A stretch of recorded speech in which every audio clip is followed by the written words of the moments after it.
Selamat pagi dan selamat hari Minggu jemaat Tuhan dan setiap saudara yang menyaksikan tayangan ini.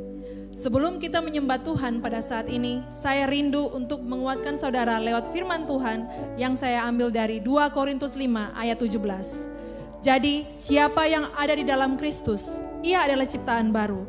Yang lama sudah berlalu, sesungguhnya yang baru sudah datang. Saudara, firman Tuhan berkata, siapa yang di dalam Kristus adalah ciptaan baru. Yang lama sudah berlalu, yang baru sudah datang. Apapun keadaan saudara hari ini, atau mungkin sepanjang minggu ini saudara merasa jauh dari Tuhan. Ketika saudara mendengarkan kebenaran ini, dan saudara menyadari akan kebutuhan Yesus dalam hidup saudara, maka saudara dapat mengundang pribadinya untuk masuk dalam hidup saudara. Dan janji firman Tuhan buat saudara pagi hari ini, bahwa yang lama sudah berlalu, sesungguhnya yang baru sudah datang. Saudara adalah ciptaan baru dalam Kristus. Mari kita berdoa. Bapa kami di sorga, saat ini kami datang dalam hadirat-Mu. Terima kasih untuk kebenaran ini, bahwa kami adalah ciptaan baru di dalam anak-Mu Yesus Kristus. Tidak ada lagi penuduhan dalam pikiran dan hati kami. Kami datang dengan sukacita. Kami siap memuji dan menyembah-Mu. Di dalam nama Tuhan Yesus Kristus, kami berdoa. Amin. Mari kita berikan sorak-sorakan bagi namanya. Yes.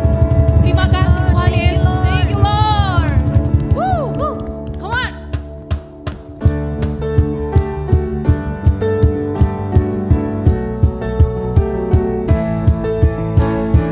Dasar dari yang ku harapkan,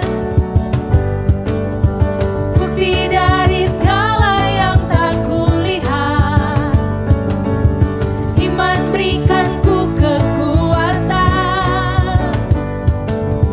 untuk melakukan perkara yang hebat bersama Roh-Mu. Ku pasti menang. Come on. Tinggi nama-Mu dipuji, hormat, kemuliaan. Mari bersorak saudara. Sorak dengan senap hati, Raja keagungan. Thank you Jesus, thank you Lord. Tak kau biarkan pencobaan melebihi batas kekuatanku. Katakan, Kau yang berikanku kemuliaan. Kau yang berikanku kemuliaan. Semakin serupa dengan gambaran-Mu bersama Roh-Mu. Bersama Roh-Mu. Ku pasti menang. Here we go. Tinggi nama-Mu dipuji, hormat, kemuliaan. Sorak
you, Lord. Thank you, Jesus. Thank you, Lord.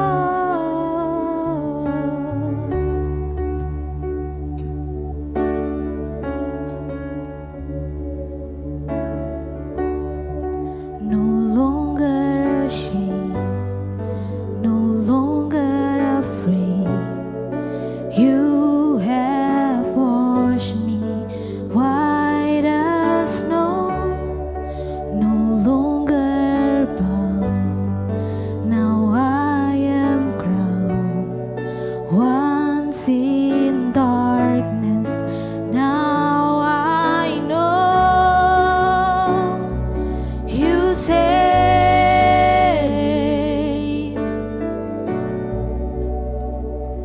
You save,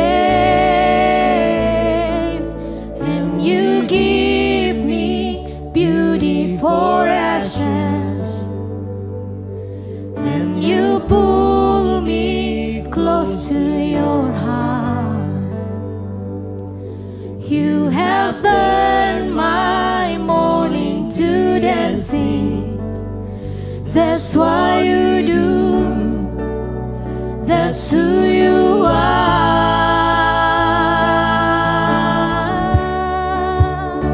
That's who you are. That's why you do, Lord.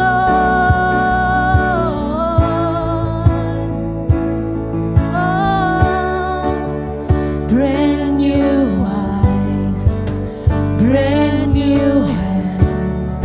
You have wide away my past.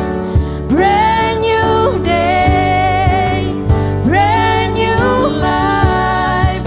You have pulled me from the life. You save, you save, you save, and you give me beauty for ashes, and you pull me Close to your heart. Thank you, You Lord. have turned My morning to dancing. That's why you do. That's who you are. And you give me beauty for ashes. Thank you, Lord. and you pull me close to your heart. We come to you, Lord. You have turned my morning to dancing. That's why you do. That's who you are. I'm no longer what I used to be. I am stronger because you live in me. The old is gone, the new has come. I'm alive. Yes, Lord, I'm no longer what I used to be. I am stronger because you live in me. The old is gone, the new has come. I'm alive,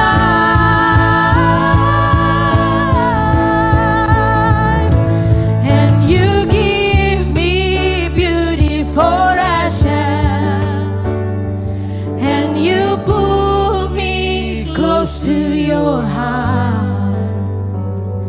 You have turned my morning to dancing. That's why you do. That's who you are. And you give me beauty for ashes. Oh Lord, pull me close to your heart. Thank you, Jesus. have turned my morning to dancing. That's why you do. That's who you are. I'm no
close to your heart.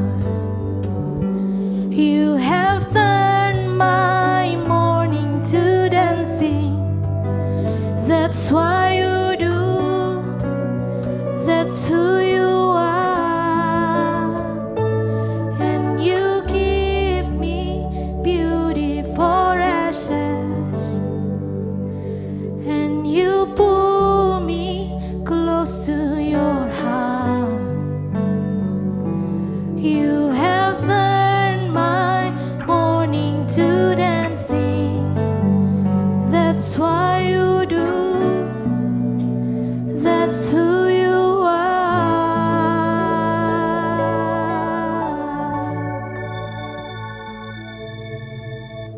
Kami bersyukur karena Engkau Allah yang sanggup menyelamatkan hidup kami. Kami berterima kasih Tuhan karena Engkau membawa kami kepada satu kehidupan yang baru. Engkau menebus kami dari lubang kubur dan Engkau menjadikan kami baru di dalam Engkau. Terima kasih untuk kasih-Mu yang dinyatakan bagi kami oleh pengorbanan Kristus Yesus Tuhan kami. Dan ajarlah kami kebenaran-Mu saat ini, supaya hidup kami dituntun untuk senantiasa berjalan, mengikuti Engkau, dan bahkan melakukan kehendak-Mu di dalam hidup kami. Di dalam nama Tuhan Yesus, kami bersyukur. Amin. Selamat pagi, selamat hari Minggu, saudara sekalian. Saya percaya kebaikan dan kemurahan Tuhan terus menyertai setiap kita dan bahkan memberikan kita kekuatan yang baru dalam anugerah-Nya. Sebelum kita membaca dan merenungkan firman Tuhan, saya mau mengajak setiap saudara untuk memberikan persembahan. Sebagaimana kita telah menghormati Tuhan dengan pujian dan penyembahan kita, maka kita pun bisa memuliakan Tuhan melalui pemberian kita. Nas firman Tuhan di dalam 1 Korintus 13 ayat 3 berkata, "Dan sekalipun aku membagi-bagikan segala sesuatu yang ada padaku, bahkan menyerahkan tubuhku untuk dibakar, tetapi jika aku tidak mempunyai kasih, sedikit pun tidak ada faedahnya bagiku." Saudara, pemberian kita haruslah dimotivasi oleh kasih. Teladan yang diberikan oleh Bapa kita yang di sorga ketika Ia memberikan anaknya, Tuhan Yesus bagi kita, adalah karena Ia mengasihi kita. Mari kita berdoa untuk persembahan kita. Bapa, di dalam nama Tuhan Yesus, terima kasih untuk teladan yang Kau berikan. Engkau memberi oleh karena kasih-Mu kepada kami. Ajarlah kami ketika kami memberi persembahan, bahkan seluruh hidup kami, ajar kami untuk memberi di dalam kasih oleh karena kasih-Mu. Terima kasih Tuhan. Kami berdoa persembahan yang kami berikan sungguh-sungguh diberkati untuk menolong memperlebar kerajaan Allah di muka bumi ini. Terpujilah nama-Mu, dan kami percaya Engkau Allah yang menjadi sumber penyedia bagi seluruh keberadaan kami. Di dalam nama Tuhan Yesus kami berdoa. Amin. Saudara, informasi lebih rinci mengenai bagaimana saudara bisa memberi dapat saudara saksikan pada slide berikut ini.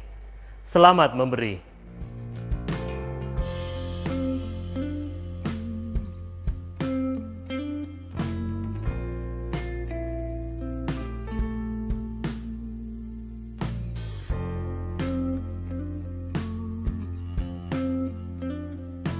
Terima kasih untuk setiap persembahan saudara.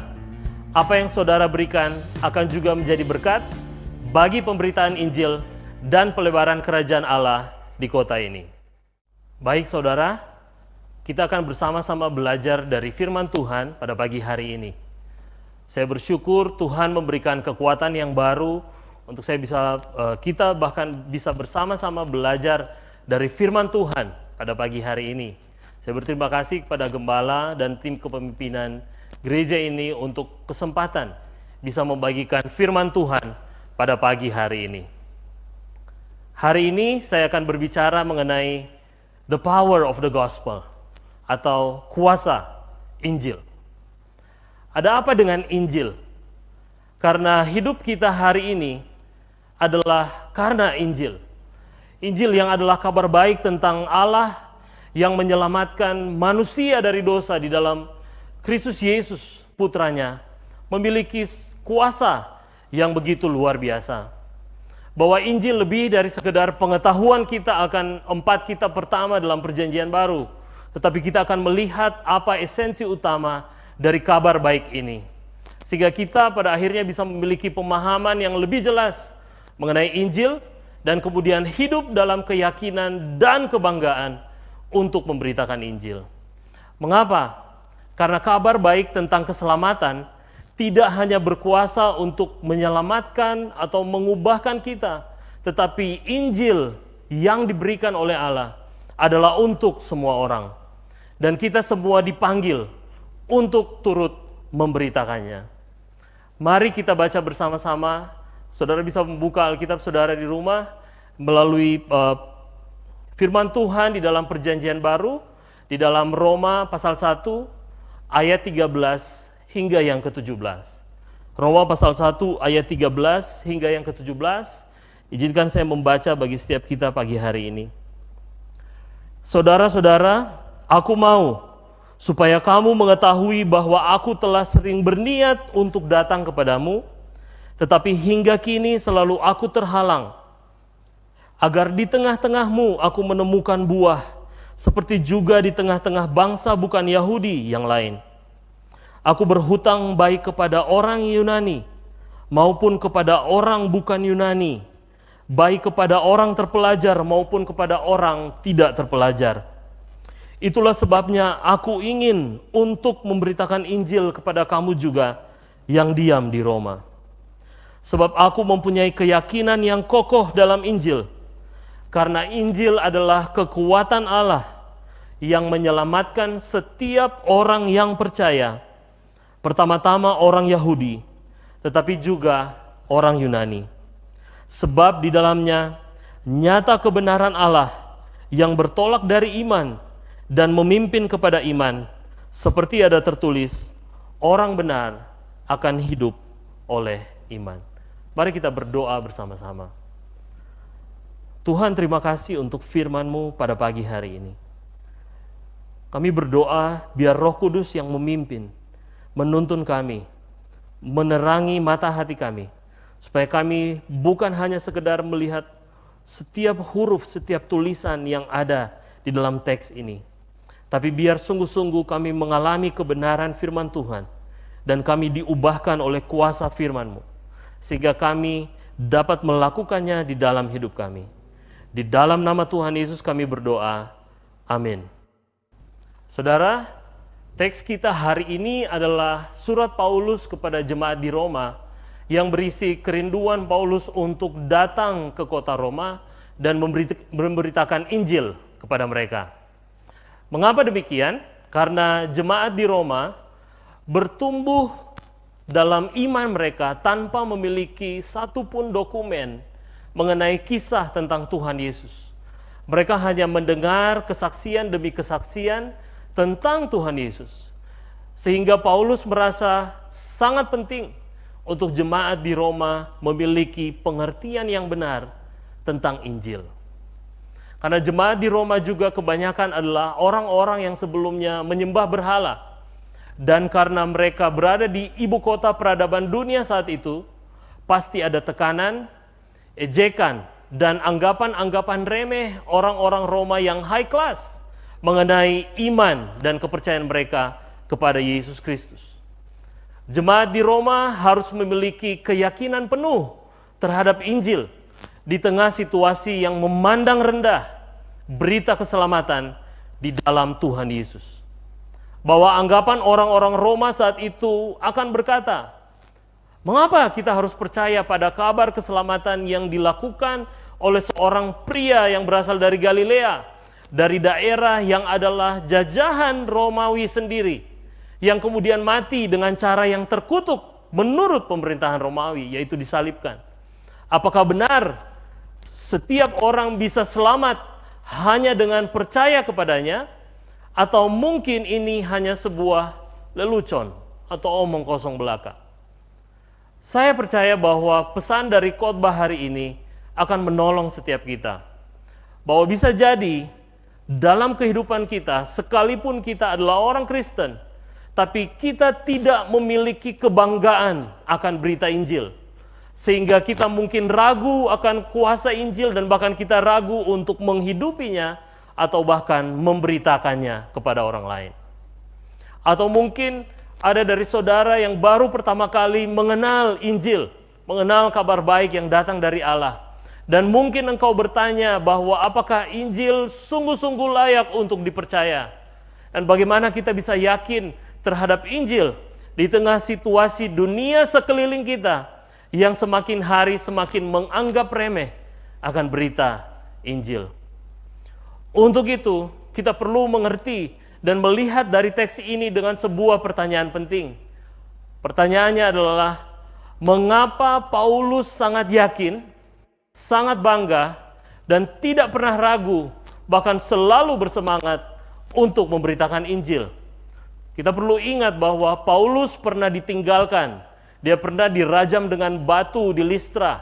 Dia pernah dicambuk dan dipenjarakan di Filipi. Dia menghadapi huru-hara keributan di Tesalonika. Dia ditertawakan ketika berada di Athena. Dan bahkan dia hampir dibunuh oleh orang-orang Yahudi di Yerusalem. Tetapi ia tidak pernah kehilangan semangat untuk memberitakan Injil. Ada apa dengan Injil sehingga Paulus tidak memiliki keraguan sedikit pun untuk tidak hidup bagi Injil?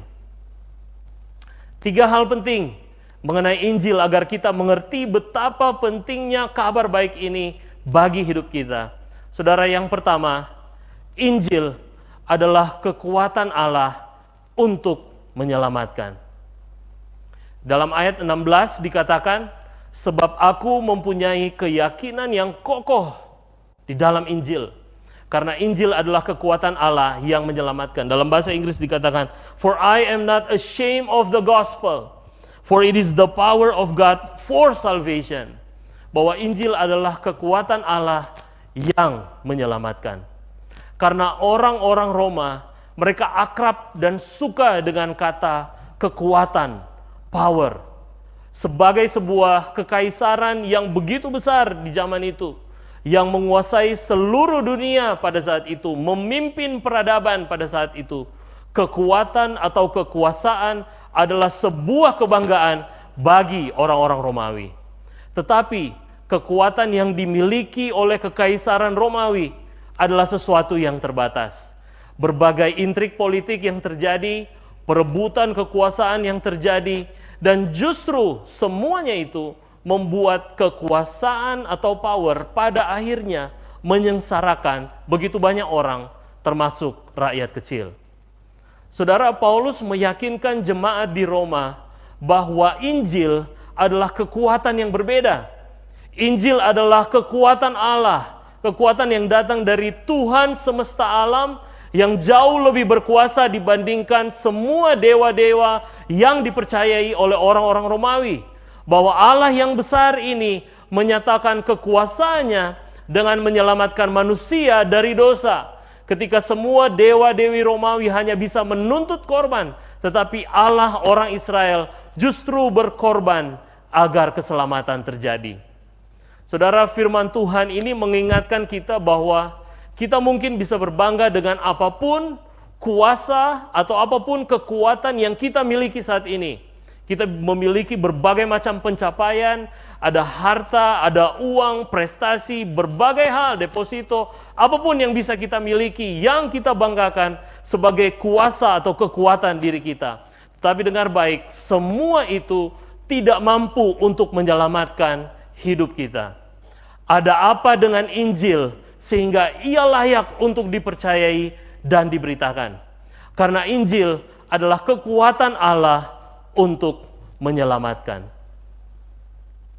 Yang kedua adalah Injil diperuntukkan bagi semua orang. Lebih jelas dalam ayat 16 dikatakan sekali lagi, sebab aku mempunyai keyakinan yang kokoh di dalam Injil, karena Injil adalah kekuatan Allah yang menyelamatkan setiap orang yang percaya. Pertama-tama orang Yahudi, tetapi juga orang Yunani. Tercatat dalam sejarah kehidupan orang Roma, ada hierarki sosial yang membuat seseorang lebih tinggi atau lebih rendah daripada yang lain. Ada keturunan murni Romawi, ada mereka yang pribumi, ada golongan bangsawan, ada orang berpangkat politik, ada masyarakat biasa, ada budak, ada jajahan yang dianggap tidak layak untuk dipercaya, yang di hadapan hukum Romawi saat itu semua diperlakukan berbeda sesuai kelas sosial mereka. Tetapi Paulus dengan jelas menyampaikan bahwa Injil adalah kuasa Allah yang menyelamatkan semua orang. Mulai dari orang Yahudi dan kemudian orang-orang bukan Yahudi, orang Yunani maupun orang-orang bukan Yunani, mereka yang terpelajar maupun tidak terpelajar, selama mereka percaya kepada keselamatan di dalam Tuhan Yesus Kristus, maka mereka memperoleh keselamatan. Tanpa diskriminasi, Injil hadir untuk menyatakan betapa Yesus mengasihi Anda dan saya. Ada apa dengan Injil sehingga ia layak dipercaya, dibanggakan dan diberitakan? Karena oleh Injil keselamatan bagi semua orang yang percaya bisa didapatkan. Bahwa Allah ingin agar tidak ada satupun manusia yang binasa karena keterpisahan kekal darinya. Maka Yesus pun datang untuk memberikan hidupnya bagi semua orang tanpa terkecuali, tidak eksklusif bagi sebagian orang, tetapi inklusif bagi semua orang yang mau percaya kepadanya. Saya percaya kebenaran ini akan menyadarkan kita bahwa Allah mau untuk kita bisa diselamatkan, dan Allah pun tidak menutup pintu bagi siapa saja yang percaya untuk diselamatkan. Ada apa dengan Injil sehingga ia layak untuk dibanggakan dan diberitakan? Hal yang ketiga yang saya bagi pagi hari ini adalah Injil menyatakan kebenaran Allah. Ayat yang ke-17 berkata, sebab di dalam berita Injil nyata kebenaran Allah yang bertolak dari iman dan memimpin kepada iman, seperti ada tertulis, orang benar akan hidup oleh iman. Apakah kebenaran Allah yang dimaksud Paulus di sini? Kebenaran Allah yang bertolak dari iman. Maksudnya adalah ketika orang percaya, bahwa ketika orang percaya dan menerima keselamatan di dalam Tuhan Yesus, Allah memberikan mereka status dibenarkan di hadapannya. Dan kemudian dari start, dari awal hingga garis finish, hingga akhir dari kehidupan mereka, setiap orang percaya seharusnya hidup oleh iman. Iman ketika setiap orang percaya bahwa hanya Yesus yang sanggup menyelamatkan. Dan dengan iman, maka setiap orang yang telah diselamatkan akan hidup dengan status sebagai orang-orang yang telah dibenarkan oleh Allah. Mereka tidak perlu lagi hidup dalam keraguan-raguan, dalam kecemasan, karena apapun yang terjadi. Ketika mereka percaya kepada Tuhan Yesus, status mereka di hadapan Allah jauh lebih mulia dibandingkan status mereka di hadapan manusia. Izinkan saya mengakhiri khotbah ini dengan satu cerita sederhana mengenai bagaimana para penebang kayu di Amerika, mereka terpukau ketika pertama kali diperkenalkan satu alat, yaitu gergaji mesin, yang bisa digunakan untuk menolong mereka memotong batang kayu pohon. Beban pekerjaan mereka memotong yang sebelumnya memerlukan kerja keras, pria-pria berotot dan bisa selesai dalam satu hari, kini dapat diselesaikan dalam beberapa menit saja. Pada satu kali kesempatan, seorang penebang pohon yang cukup senior, kira-kira usianya 50-an, karena agak heran dengan kemampuan mesin ini pertama kali, karena dia heran dengan kemampuan mesin gergaji penebang pohon, dia bertanya kepada seorang sales yang sedang melakukan demo ketika menjual alat gergaji mesin ini. Ia bertanya bahwa mata pisau gergaji saya jauh lebih besar dan jauh lebih tajam daripada alat ini. Tetapi kenapa kemudian alat ini, mesin gergaji ini bisa memotong jauh lebih baik dan lebih tajam? Kenapa ya? Dia bingung.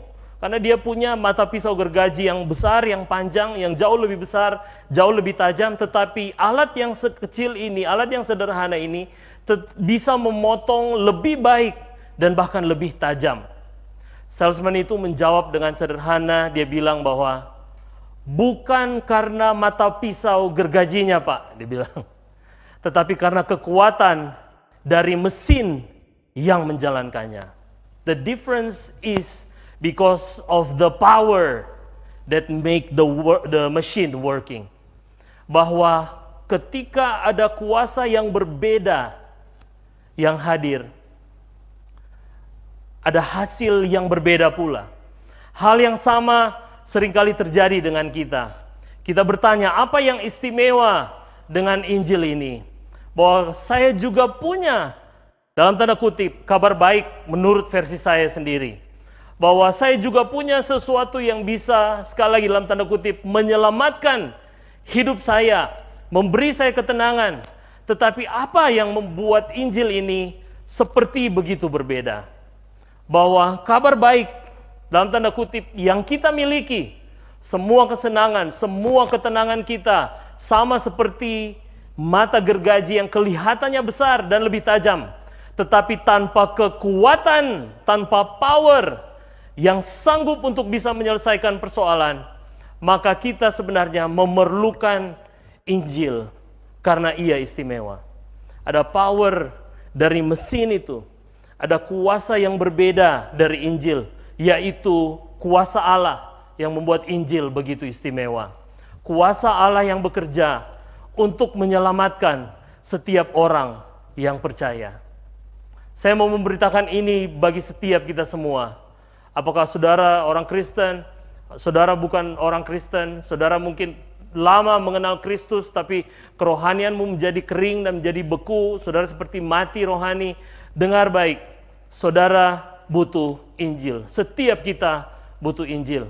Bahwa bahkan bagi saudara yang belum percaya, Anda perlu tahu bahwa inilah kabar baik yang sesungguhnya, di mana Yesus mengasihi engkau dan rela mati untuk menyelamatkan hidupmu.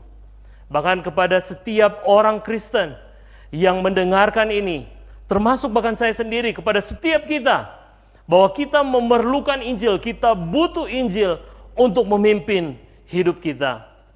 Dan bahkan kita dipanggil untuk memberitakan Injil kepada orang lain, bahkan termasuk kita memberitakan Injil kepada diri kita sendiri. Karena terkadang kita mengalami kebuntuan dalam berbagai masalah dan dalam berbagai hal yang kita hadapi. Dan kita lupa mengingatkan diri kita akan kabar baik bahwa kita diselamatkan oleh anugerah Allah yang besar.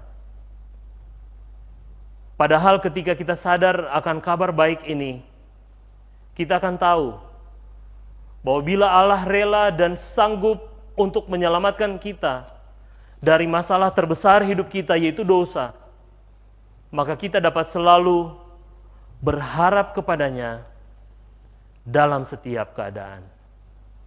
Izinkan saya berdoa bagi setiap kita pada pagi hari ini. Bapa, di dalam nama Tuhan Yesus, terima kasih untuk firman-Mu bagi kami pada pagi hari ini. Kami bersyukur karena kami boleh tahu dan bahkan kami boleh mengerti sekali lagi bahwa Injil adalah kabar baik. Injil adalah kuasa Allah yang menyelamatkan hidup setiap orang yang percaya kepadanya.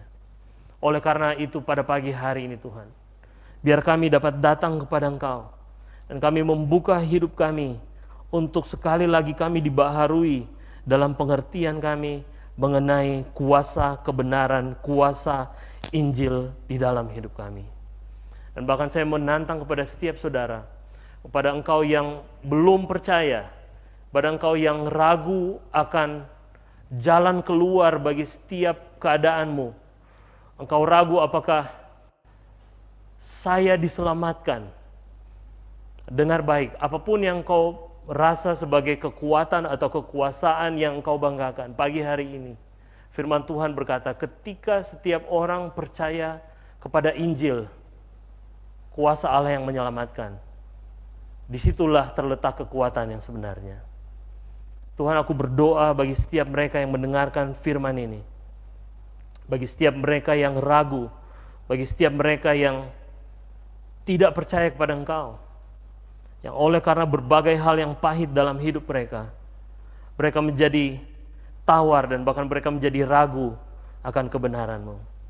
Aku berdoa Roh Kudus, Engkau yang menyatakan kuasa kebenaran, kuasa Injil di dalam hidup mereka, sehingga Tuhan kami boleh menjadi percaya dan sepenuhnya percaya, bergantung penuh bahwa hanya di dalam Yesus Kristus Tuhan kami beroleh keselamatan. Dan bahkan saya mau berdoa bagi setiap orang Kristen di luar sana. Engkau mungkin ragu untuk memberitakan Injil. Engkau ragu untuk mulai mengabarkan kabar baik ini. Apapun keraguan, apapun mungkin yang menjadi kecemasan dan ketakutan, apapun mungkin yang membuat saudara tidak merasa bangga akan kuasa Allah yang menyelamatkan di dalam Yesus Kristus. Pagi hari ini saya mau berdoa bagi setiap saudara. Tuhan, berkati dan bekerjalah dalam hati setiap anak-anak-Mu. Bagi setiap mereka yang menjadi ragu, mereka yang merasa ragu, mereka yang kehilangan kebanggaan, mereka yang kehilangan keberanian untuk mulai memberitakan Injil. Bahkan bagi setiap mereka yang merasa takut dan khawatir untuk mulai memberitakan Injil, aku berdoa hari ini, Roh Kudus, Engkau yang mengajar, Engkau yang memulihkan keadaan hati kami, sehingga kami sungguh-sungguh mengerti bahwa di dalam kuasa Injil kami boleh berbangga.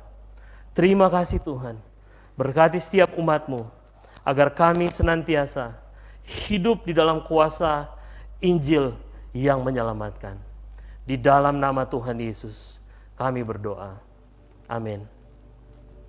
Saudara, sebagai respon kita terhadap firman Tuhan, saya mau mengajak setiap kita untuk bersama-sama menyembah Tuhan melalui pujian berikut ini, dan izinkan Roh Kudus untuk melayani dan membangun setiap kita saat kita menyembah Dia.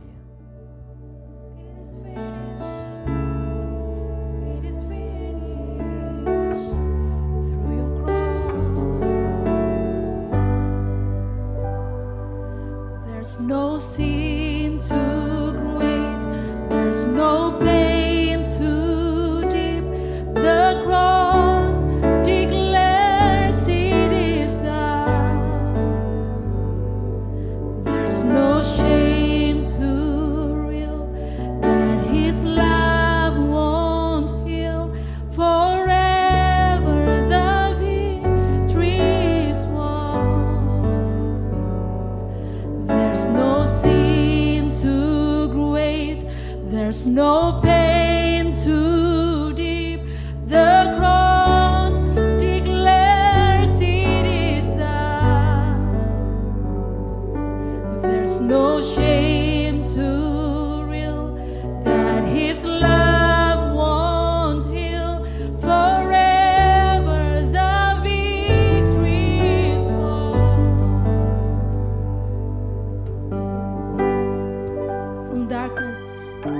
From darkness to light, from death into life, His grace changes everything.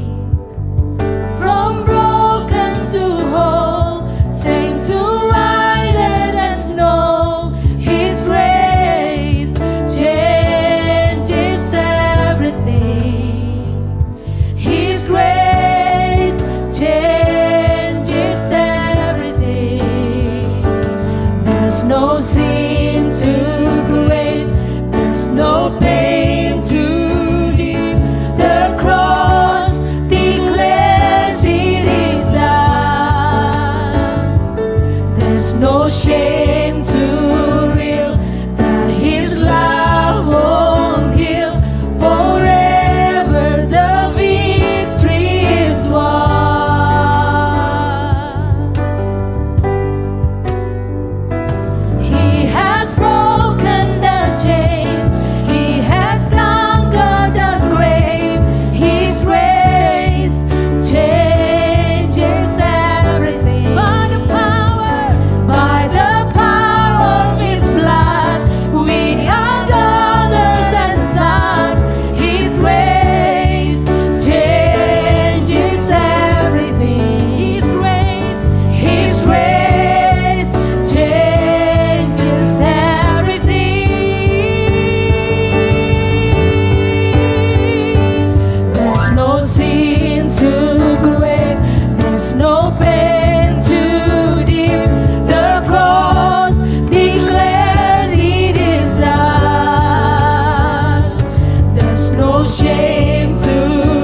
Terima kasih Tuhan, bahwa oleh kasih karunia-Mu, hidup kami diubahkan. Dan oleh kuasa-Mu yang besar, kami diselamatkan. Jemaat, terimalah berkat Tuhan, kasih karunia dan damai sejahtera dari Allah Bapa kita, dan dari Tuhan Yesus Kristus, dan persekutuan dari Roh-Nya yang kudus, menyertai setiap saudara sekalian. Dan dengarkanlah amanat pengutusan ini. Karena itu, pergilah dan jadikanlah segala bangsa muridku, dan baptislah mereka dalam nama Bapa dan Anak dan Roh Kudus, dan ajarlah mereka melakukan segala sesuatu yang telah kuperintahkan kepadamu. Dan ketahuilah, aku menyertai kamu senantiasa sampai kepada akhir zaman. Amin. Tuhan Yesus memberkati saudara. Selamat hari Minggu. Demikianlah kita telah memuji dan menyembah Tuhan, bahkan mendengarkan firman Tuhan bersama-sama. Saya percaya setiap saudara pasti diberkati dengan kebaktian ini. Marilah kita terus memberitakan Injil, sebab cara terbaik untuk kita menunjukkan kasih kepada setiap orang adalah dengan membagikan Injil Yesus Kristus dengan setiap orang. Kami mengajak setiap anak-anak berusia 2-7 tahun untuk bergabung dalam pertemuan Kids Church lewat Zoom Meeting yang akan diadakan setelah kebaktian ini. Dan untuk anak-anak usia 8-12 tahun akan diadakan pada pukul 4 sore. Untuk informasi lebih lanjut, saudara dapat menghubungi nomor yang tertera di layar kaca Anda. Ikuti terus update dari kami lewat akun sosial media Facebook, YouTube, dan juga Instagram yang tertera di bawah ini. Dan bagi setiap saudara yang butuh untuk didoakan, jangan ragu untuk hubungi kami lewat nomor yang tertera di layar kaca Anda. Kami sangat bersuka cita untuk bisa berdiri bersama-sama Anda untuk berdoa. Terima kasih Anda telah bersama-sama kami dalam online service hari ini. See you again next week, and let us keep honor God and make disciples.